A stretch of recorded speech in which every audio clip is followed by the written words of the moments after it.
Hello viewers, आज मैं आपके सामने क्लास 12th का एक टॉपिक वैद्युत द्विध्रुव के कारण अक्षीय अथवा अनुदैर्ध्य स्थिति में किसी बिंदु पर वैद्युत क्षेत्र की तीव्रता लेकर आया हूँ।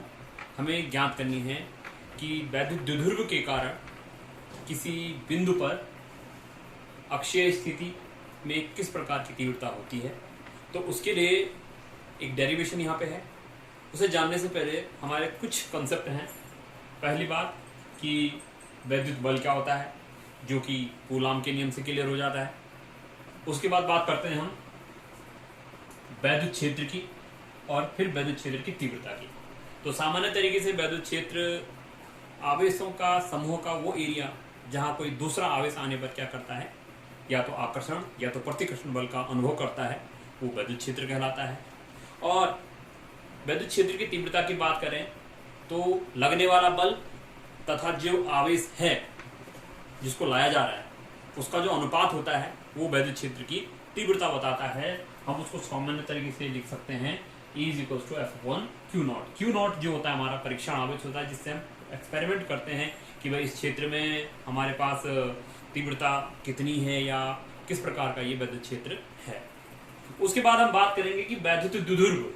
तो द्विध्रुव की बात आती है तो डेफिनेशन के अकॉर्डिंग कहते हैं हम कि दो परस्पर विपरीत आवेश अगर अल्प दूरी में स्थित हो तो वो जो सिस्टम है वो क्या कहलाता है, हमारा द्विध्रुव कहलाता है। अब हम देखने की बात करें तो जब हम केमिस्ट्री में देखते हैं वाटर होता है, HCl होता है, इसका जो मॉलिक्यूलर स्ट्रक्चर होता है ये विशेष प्रकार से एक द्विध्रुव का काम करता है। डाइपोल इसको कहते हैं, जैसे पॉजिटिव और नेगेटिव जो चार्ज होते हैं वो बहुत ही छोटी दूरी पर वहां पे रहते हैं। अब हम आते हैं वैद्युत द्विध्रुव के आघूर्ण पे। उससे पहले बात कर लें कि एक वैद्युत द्विध्रुव का जो आघूर्ण होता है वो होता है P = 2qL।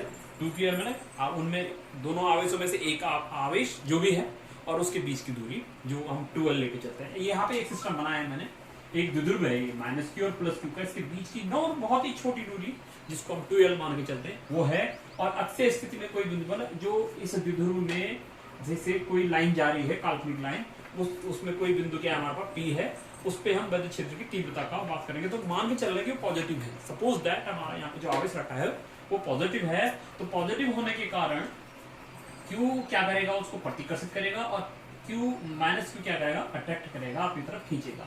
तो सिंपल सी बात करें तो बिंदु P पर Q के कारण +Q के कारण जो तीव्रता आएगी वो क्या आएगी, 1/4πε Q उसके बीच की दूरी। अब दूरी देख लेंगे, ये 2L है तो इतना L और इतना L, और ये पूरा L है, R है सॉरी।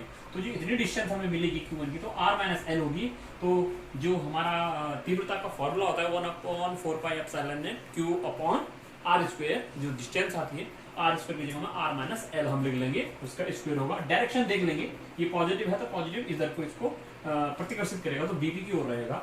इसी प्रकार हम -q की बात करें तो -q में क्या हो जाएगा, पहले डिस्टेंस देख लेंगे, ये 2L है, इतना L इतना L, यहाँ तक हम R मान के चले हैं, सेंटर से मानना R दूरी पर है। तो कहने का मतलब है कि हमारा जो डाइपोल है उसके सेंटर से वो दूरी R है, तो ये R है, तो इतनी हम पूरी डिस्टेंस लें तो वो R+L हो जाएगी। और जो तीव्रता, ये देखिए हम तीव्रता निकालेंगे E2 तो 1/4πε Q/R1 + L का स्क्वायर हो जाएगा। डायरेक्शन इसकी P to A होगी, वो अट्रैक्ट उसको करेगा। अब हम बात करते हैं कि कौन सी तीव्रता अधिक है, कौन सी कम है। तो हम मान के चल रहे हैं कि हमारी जो पॉजिटिव है वो अधिक है। तो पॉजिटिव जब अधिक है, E1 अधिक है, तो जो रिजल्टेंट तीव्रता इसमें आएगी हमारी वो हो जाएगी E = E1 - E2। बड़े में से छोटा घट जाएगा, तो यहाँ पे हमने घटाया है कि E = 1/4πε Q/R - L का स्क्वायर - 1/4πε Q/R+L का स्क्वायर।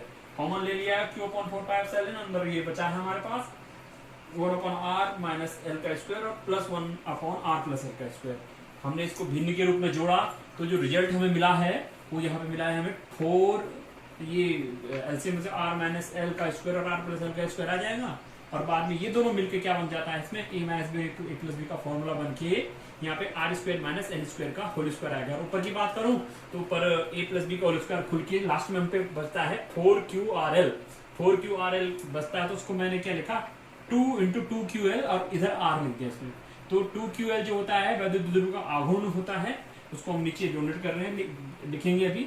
लेकिन थोड़ी देर देखेंगे कि जो दूरी है डायपोल से बहुत दूर है हमारा पॉइंट जिसमें हम तीव्रता निकाल रहे हैं, तो उसके तुलना में जो डायपोल की जो दोनों आवेशों की दूरी होती है वो नेग्लिजिबल होती है, तो उसका स्क्वायर करेंगे तो और नेग्लिजिबल हो जाएगा। तो यहाँ पे देख रहे हैं हम कि R square minus L square है, तो आर अगर आर जो है बहुत बड़ा है एल से, तो आर स्क्वायर बहुत ज्यादा बड़ा हो जाएगा एल स्क्वायर से। तो जैसे हम बात करें कि 1900 में से 0.000001 घटाएं तो वो कोई बड़ा मायने नहीं रखता है। तो यहाँ पे इस कारण हम क्या कर देते हैं, एल स्क्वायर को नेग्लिजिबल कर लेते हैं। दैट मीन्स यहाँ पे क्या है 1/4 pi epsilon 2 into 2ql into r upon r की पावर 4।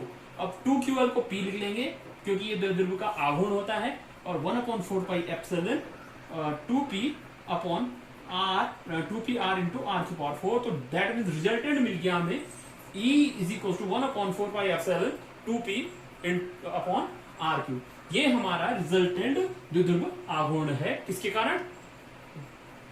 वैद्युत द्विध्रुव के कारण अक्षीय स्थिति में। और एक बात और, इसकी जो डायरेक्शन होगी, हम अगर डायरेक्शन की बात करें तो डायरेक्शन हमेशा वैद्युत द्विध्रुव की क्षेत्र की तीव्र ऋणावेश से धनावेश की ओर होती है, क्योंकि जो वैद्युत बल रेखाएं होती हैं वो धनावेश से प्रारंभ होकर के ऋणावेश में चली जाती हैं। इस प्रकार से हम इसकी तीव्रता की बात करें तो और वीडियो लेके आपके सामने आएंगे। तब तक के लिए थैंक यू।